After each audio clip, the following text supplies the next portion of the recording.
It was September 30th, 1978. 4-year-old Andrew Amato, known to his loved ones as Little Andy, was last seen around 11 in the morning, playing in the woods near his Richard Avenue home in Webster, Massachusetts. He was there with his older sister Michelle and their cousin, three children enjoying a crisp fall morning near the Ash Street trailer park. They stopped by a small brook where Andy dropped his Weeble toy into the water, and like any young boy would, refused to leave without it. Michelle and her cousin ran home to get help, leaving stubborn Andy to keep an eye on his toy, sure they'd be back in just a few minutes. But when they returned, Andy was gone.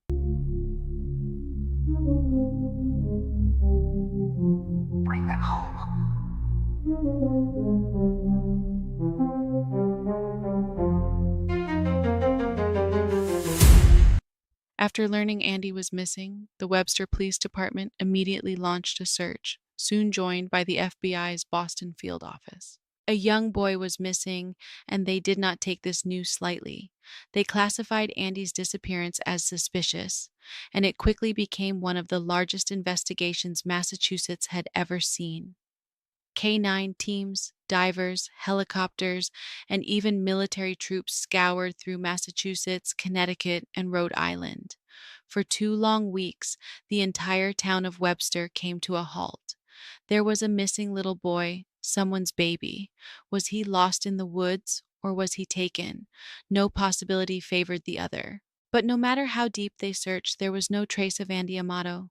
Let's talk about the details, because after 47 years, details are everything. Andy was a white, small child with bright blue eyes and blonde hair.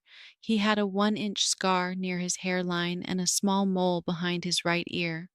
That day, he wore a maroon-colored snorkel jacket, jeans, a white Mickey Mouse t-shirt, and brown shoes with a jogger stripe. If he were alive today, Andy would be over 50 years old. He would probably be married, possibly have children of his own. Over the decades, investigators have interviewed nearly 100 people and followed leads from one side of the country to the other. Just recently, the FBI's underwater search team combed through parts of Rhode Island, hoping for a breakthrough. Still, one haunting question remains. What really happened to Andrew Andy Amato? Where is he? Was this an accident where a child innocently wandered off into the vast unknown that is nature? Or did something more sinister happen? Was someone else involved? Did he fall victim to a wild animal? We don't know, but we do know he is missed still nearly half a century later. His sister Michelle, the last person to see him, says that finding her brother would mean the world to her. It would bring peace to her life to finally be able to answer the biggest question she's been facing all of these years. Their mother has since passed away, but their father still waits, still hopes, still dreams of answers before it's too late. Where is his baby boy? The FBI and Webster police haven't given up. They're still asking for the public's help and are offering a $25,000 reward for information leading to an arrest and conviction in Andy's disappearance.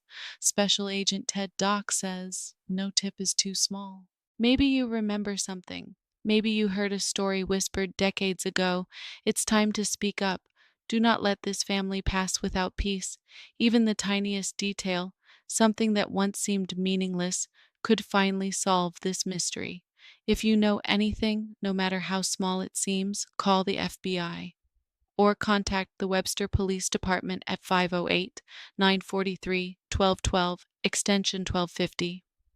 Nearly 50 years later, Andy's family and his hometown still wait for closure, still wait for the truth. Andy is the puzzle piece to completing his family. They will never be complete without having answers. Thank you for watching my coverage of this case. If you have any information, please contact the detectives assigned. If you enjoyed my coverage, please subscribe. Thank you for your time, stay safe, and look out for one another. Bye.